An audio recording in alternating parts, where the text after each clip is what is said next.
Now, you mentioned the Beatles.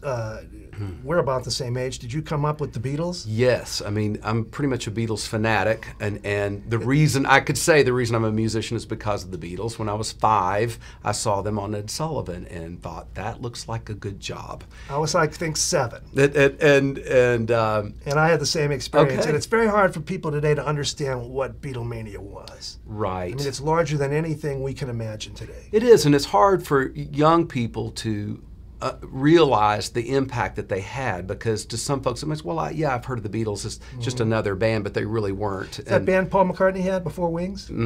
Yeah, right. And it really, I would consider it a once-in-a-lifetime phenomenon, and reaching much farther than the music itself, even though the music stands and it is art music by and large. And well, at first it reaches beyond a bunch of cute guys that girls liked. Right. Because it was that. Right. And it was a huge phenomenon just at that level. Right. Then at a deeper level, it was incredible music. It took a minute, and the musicologists started going inside and found out, wait a minute now, there's some unusual chord progressions. Wait a minute, there's some irregular phrases. There's things going on here lyrically, harmonically, form-wise, Exactly. etc. And really, the Beatles revised rock and roll. It was pretty much dead, and they kind of took our art form and brought it back after it was sort of dead, and Motown is what was happening in the early 60s, and groups like the Ventures, I guess beach music, but they reinvented it for us. From what I've read, they were surprised that we weren't hip to all that stuff. Yeah. You know, especially all the early black stuff that formed their opinions of music. They got to America and it was like starting over again, where people were like, oh yeah. Right. This is cool music. So there were some good publishing checks coming to some of those artists that previously were kind of some of the covers they did. Yes, yeah, absolutely. And the Beatles always attributed what they did to African American music, and that was.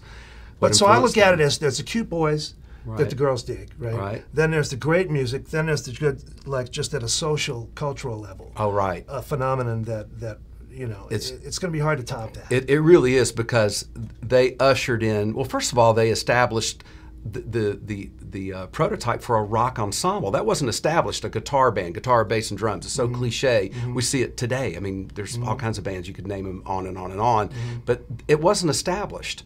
And the fact That's a good point. that there was, up to that point in time, whether it was pop music, it was always focused on one singer. I mean, it was Frank Sinatra. It was Elvis Presley. Bing Crosby. Yeah, right. It was Buddy Holly and the Crickets. It was Chuck Berry. I mean, and a few of them are writing their own music, but most of them weren't. Right. But the Beatles not only wrote all their own music, they all sang.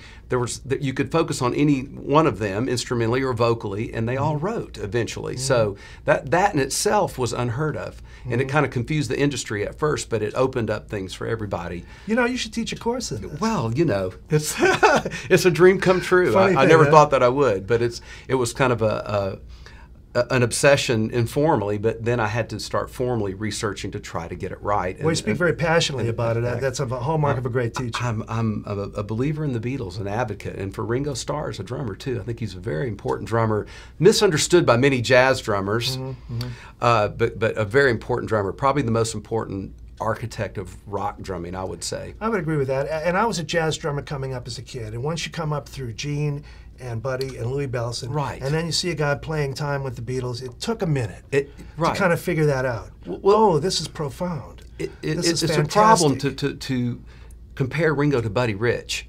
I mean, I hate to say apples and oranges, but absolutely. But those are two entirely different drummers functioning completely different in different genres, different mediums. So, like comparing Beethoven to Picasso or something. Exactly. You just can't do it. Right. So you have to really get inside Ringo. I would say to drummers, play All My Loving and see if you can figure out what Ringo's doing on that song you think you know.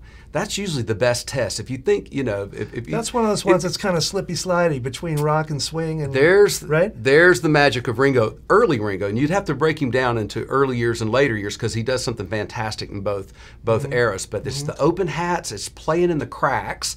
It's not eighth notes, it's not triplets. He's so kind of got the New Orleans things going a little bit, and he's back there. Loose and fun, man. Yes, he's got all the club date stuff that he was using in the early Beatles, and you hear the old Charleston rhythm. There's all kinds of things happening. There's a very hybrid style that he's playing, and he's really inventing what is going to be the template for rock drumming, and he's the guy. Now I want to take your course. Okay, all right. Can I take it? Come on, please. It's going to go national next year. All right. So let's I'll hope be somebody on it else then. adapts it. We can get you online. Ringo lives, man. Really? Well, he's still alive, thank goodness. Yes, But he'll always yes. live. Thank you for coming. Okay, thank you, And it's a pleasure Michael. to talk some Beatles with you, talk some jazz, talk some music. And I hope you find some pies you like while you're here. Okay, thank you. I'm All right, sure I man. will. Take care. All right.